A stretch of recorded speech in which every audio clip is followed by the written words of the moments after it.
Hey, this is Jeff Rose. Welcome to SoldierOfFinance.com. Today I'll be talking about the Battle Buddy concept. If you caught my last video, I kind of explained about what a Battle Buddy is. Today I want to expand upon the Battle Buddy and how I'm a Battle Buddy to my family and how you should and could be a Battle Buddy to your family too. Once again, the Battle Buddy concept. The Battle Buddy was introduced to me in basic training. This was the guy that knew everything about me through the whole basic training process, that we carried each other through that. And that was kind of the foundation of the Army. And as we went through our Army training and through my military Army career, every soldier I served with was my Battle Buddy. They were the ones that were there with me to support me no matter what. So when I apply the Battle Buddy concept to my home life, right now my Battle Buddy is my family. They are there for me and I am there for them. And we are there to support each other to make it through thick and thin, to make it through the good times, to the bad times, and everything in between. So how am I a Battle Buddy to my family, and how can you be a Battle Buddy to your family as well, especially when it comes to your financial life? The first thing I can say is buy life insurance.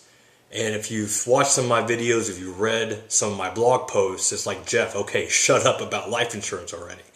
And the only reason I keep bringing it up is because I see a lot of people that A, don't have any life insurance at all, or B, they don't have nearly as much life insurance as they should. And most of the people that don't have enough is because they just don't get it. They don't know how much they really need. And I run into a lot of younger families and they'll have purchased, say, $50,000 of life insurance or $100,000 of life insurance.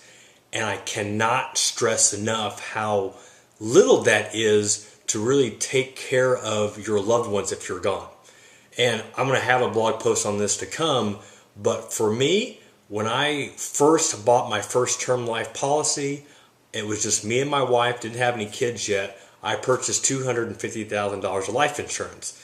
That was the number that made sense for me and my family.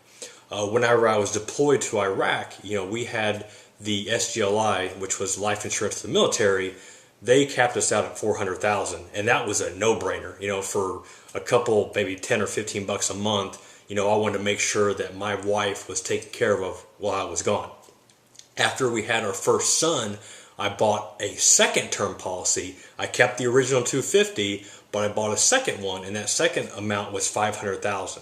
So after our first child, I upped our life insurance to where I had about $750,000 of life insurance. And that might sound like a lot of money, but when we ran the numbers, it was like I wanted to make sure that she was taken care of, and my son, if something happened to me. That was my main priority. Once I had our second son, I knew, it's like, okay, I was 30 years of age, and I knew that I didn't want to go through the whole life insurance process again. So I bought an additional $1.5 million of term life. I kept the original two policies. So right now I'm paying on 3 policies for a total of $2.25 million of life insurance. That might seem like a lot, but for what I pay on an annual basis, to me, it's totally worth it knowing that my family is taken care of. Now, I'll go into more specifics as far as how did you come up with that amount. There will be future videos and future blog posts to come to support that, but that's where I'm at right now. I don't envision ever needing any more life insurance than that. That may change, but as of right now, that's where we're going to be. Another way that you can be a Battle Buddy to your family, as I am to my family right now, is I purchased a disability insurance policy. This was something that initially I had written off for several years. I just didn't see the value in it. It was very expensive, so I just completely passed on it.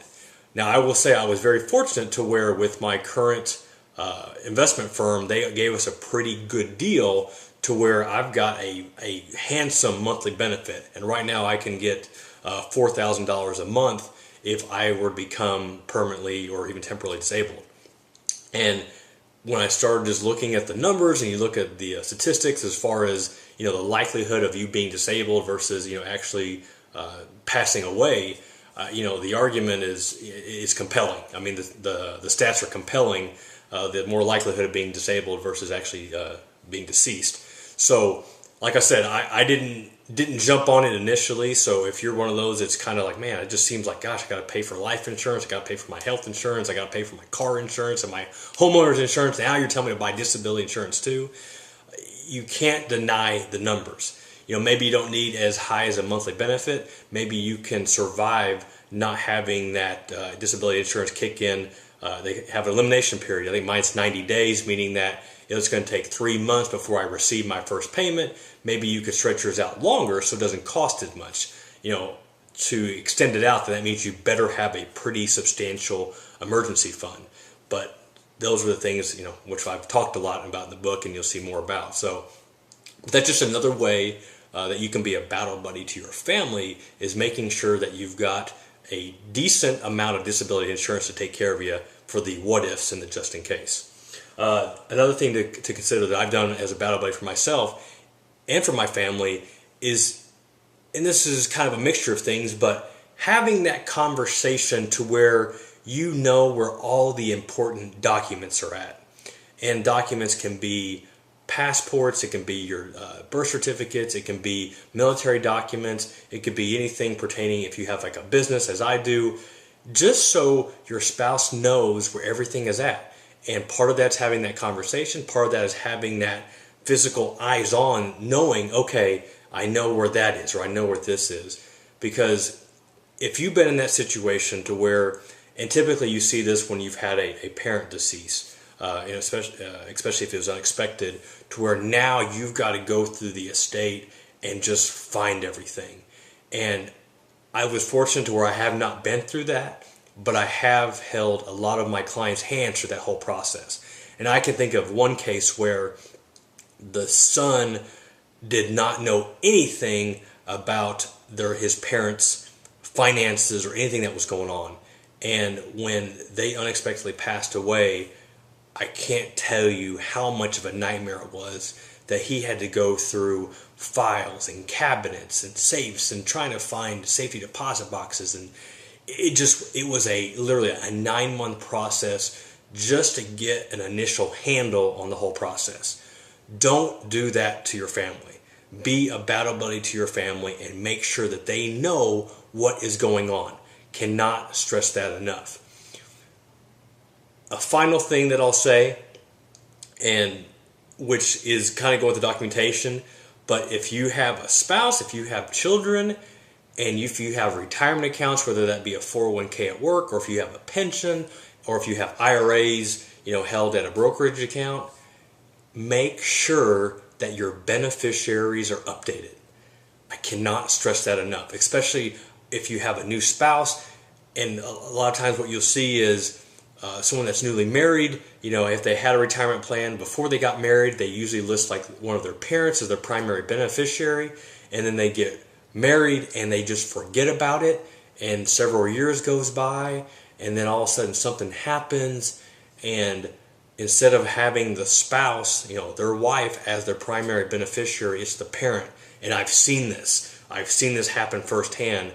And you know that husband wanted that money to go to his wife. I mean, that's why he married her. That's why he took the vow, and stood in front of a church to, say his vows to his loved one. But in this one case, he forgot the money went to his mom, to his parents, and they did not share any of that money to the spouse. Couldn't believe it. It just floored me. But what I can't stress enough is that if he were a battle buddy to his spouse, he would have checked and verified that she was the primary beneficiary, and that never would have been an issue. Never would have been an issue. And that is how he could have been a battle buddy to his family. So, these are just a few things to consider, but just want to share some of the ways that I feel that I'm being a battle buddy to my family, and asking you, hey, how can you be a better battle buddy to your family? And those are just a few tips. This is Jeff Rose, SoldierOfFinance.com.